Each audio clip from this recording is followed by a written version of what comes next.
नगर पालिका बैकुंठपुर में बहुमत होए के बाद भी कांग्रेस अपन अध्यक्ष नहीं बना पाइस और भाजपा है यहाँ क्रॉस वोट के सहारा अपन अध्यक्ष बना लिहिस, जेकर बाद जिला अध्यक्ष 2 पार्षद समेत कई कांग्रेसी ला पार्टी से बाहिर कर दिए रहिस।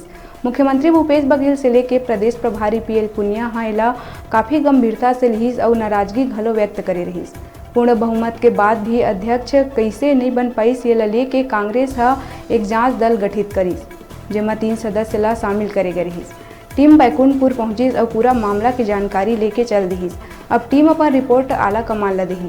यदि जांच दल के चले जाए के बाद वार्ड नंबर 10 के पार्षद और पार्टी से निष्कासित अहमदुल्ला फिरोज कई आरोप लगात कहिस के हमार राय तो दूर के बात जांच कमेटी अपन ले संपर्क भी नहीं करिस और यहाँ ले चल दिहिस। पार्टी हाईकमान जांच दल बनाए रहिस तो वो दल ला हमन ले भी बात करना रहिस और हमार भी बात ला हाईकमान तक पहुँचना रहिस के का कारण से पूर्ण बहुमत होए के बाद भी यहाँ अध्यक्ष नहीं बन पाइस, जेमा कांग्रेस तीर 12 पार्षद रहिस और एक निर्दलीय के समर्थन रहिस। और हमन ला तो पहली ही बोल दिए गए रहिस के आप लोगन के वोट के जरूरत हमन ला नहीं है, हमन ला तो पहली ही बाहिर कर दिए गए रहिस।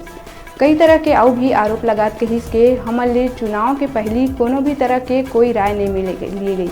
हमन कहन के सब्बो पार्षद ला एक जगह बैठ के राय शुमारी कर लिए जाए और जेकर भी नाम आही ओला बना दिए जाही। कांग्रेस सब्बो वार्ड में अपन लोगन ले सर्वे करा ले, लोगन काला अध्यक्ष के रूप में देखना चाहते।